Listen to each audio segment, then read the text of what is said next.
भूत से प्यार चढ़ा परवान, चली गई एक इन्फ्लुएंसर की जान। 20 अक्टूबर 2024 करवा चौथ का ये दिन। इस दिन से ही सोनिया घर से लापता थी। उसके घर वाले उसकी तलाश में इधर उधर भटक रहे थे। खोजबीन में उनको पता चला कि उनकी बेटी एक जिंदा भूत के साथ घर छोड़कर जा चुकी है। जी हाँ, जिंदा भूत, जिससे वो बेहद प्यार करती थी और शादी भी करना चाहती थी।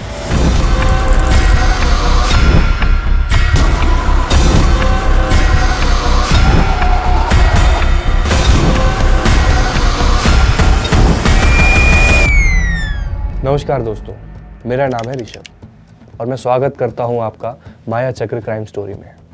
और आप देखना शुरू कर चुके हैं एक जिंदा भूत की हैवानियत। दिल्ली के नागलो इलाके में रहने वाली सोनिया के साथ जो भी हुआ वह किसी फिल्म कहानी से कम नहीं था, लेकिन सिर्फ फर्क ये था कि इस कहानी का अंत बड़ा ही खौफनाक था। सोनिया के प्यार ने उसे इस खाई में धकेल दिया जहां वो कभी वापस ना आ सकी। इस कहानी के हर मोड़ पर हुआ एक एक सस्पेंस जो आपके रोंगटे खड़े कर देगा। सोनिया एक साधारण से परिवार से आने वाली एक लड़की थी जिसने अपने माता पिता को गरीबी से लड़ते देखा था। उनकी गरीबी को दूर करने के लिए सोनिया बहुत कुछ करना चाहती थी। सोनिया के माता पिता बिहार से दिल्ली में आकर बसे हुए थे। उसके माता पिता मजदूरी करते थे। घर की कमजोर आर्थिक स्थिति के चलते सोनिया को 10वीं में ही पढ़ाई छोड़नी पड़ी। वह कुछ कर पाए, इस कारण उसने अपनी बचत के पैसों से एक स्मार्टफोन खरीदा। वह इसी स्मार्टफोन के जरिए अपनी लाइफ को बेहतर बनाने की कोशिश करने लगी। इस कारण उसने इंस्टाग्राम रील बनाने का फैसला किया। उसे इस बात का पूरा यकीन था कि इंस्टाग्राम रील्स के जरिए वो पेड प्रमोशन पा सकेगी और अपने घर की गरीबी दूर कर सकेगी। वो रोज सुबह उठती और माता पिता की ड्यूटी चले जाने के बाद घर के काम निपटाती, फिर इंस्टाग्राम की रील बनाती। धीरे धीरे उसके चैनल पर 7,000 फॉलोअर्स हो गए। वह जल्दी अपने और फॉलोअर्स करना चाहती थी। इस कारण उसने दिल्ली की अलग अलग लोकेशन पर जाकर, जैसे कैनॉट प्लेस, इन जगहों पर जाकर उसने शूट करा और पब्लिसिटी करने लगी। सोशल मीडिया पर सोनिया की रील्स खूब अच्छी चलने लगी थी। सोनिया इंस्टाग्राम पर आने वाले कई मैसेजों का रिप्लाई भी करती थी। इसी दौरान उसके पास एक संजू नाम के व्यक्ति का मैसेज आया जो उसकी हर रील्स और हर फोटो को लाइक करता था। संजू का उसकी तारीफ करने का अंदाज सोनिया को काफी पसंद आया। मैसेज में संजू ने उसको कई प्रकार के पेड प्रमोशंस और नामी इन्फ्लुएंसर्स बनने में हेल्प करने की बात किया करता था। संजू का कहना था कि वो उसको सबसे बड़ा इन्फ्लुएंसर बनते देखना चाहता है। वो रोज उसे मैसेज करता था।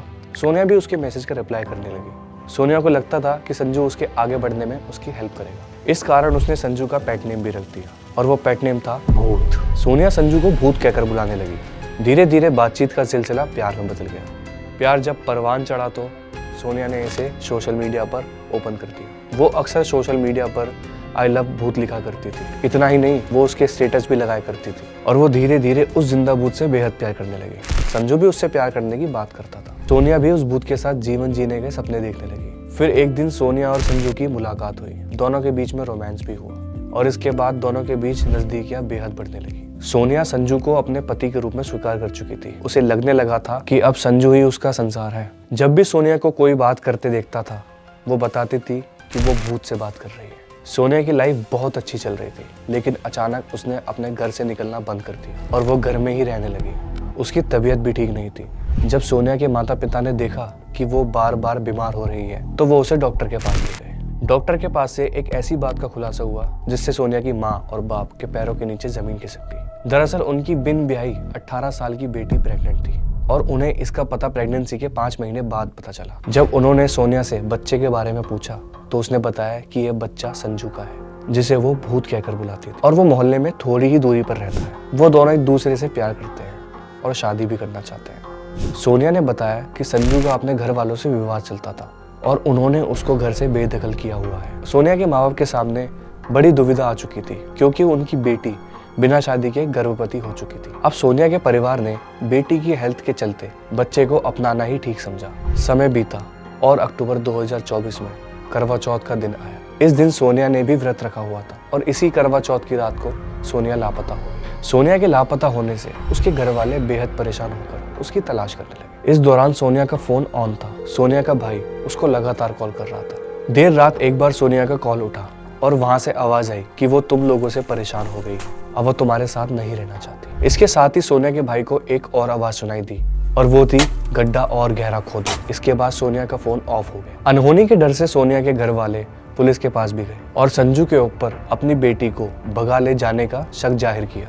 पुलिस ने उन्हें टरकाते हुए कहा कि तुम्हारी बेटी बालिग है और वह अपनी मर्जी से अपने प्रेमी के साथ गई होगी। इधर सोनिया की छोटी बहन ने बताया कि यहीं पास में संजू का घर है, जिस पर सोनिया के घर वाले संजू के घर खोजते हुए वो पहुंचे। यहाँ एक डरावना सच उनका और इंतजार कर रहा था। संजू के घर पर उन्हें पता चला कि संजू का असली नाम सलीम है। संजू उर्फ सलीम के घर वालों ने यह कहकर इस बात से पल्ला झाड़ दिया कि उन्होंने सलीम को घर से निकाल दिया है। अब एक बार फिर सोनिया के माता पिता पुलिस के पास पहुंचे और उन्होंने पूरी बात बताई। इस बार पुलिस हरकत में आई और सोनिया की तलाश शुरू कर दी। सर्विलांस से सलीम की लोकेशन मिली और पुलिस ने सलीम और उसके साथी पंकज को गिरफ्तार कर लिया। गिरफ्तार सलीम से जब पुलिस ने पूछताछ की तो उसने एक ऐसा सच बताया जो बेहद ही खौफनाक था। सलीम ने पुलिस को बताया कि उसने करवा चौथ का दिन इस कारण चुना कि उस पर कोई भी शक न कर पाए। करवा चौथ के दिन सलीम ने एक किराए की कार बुक करी।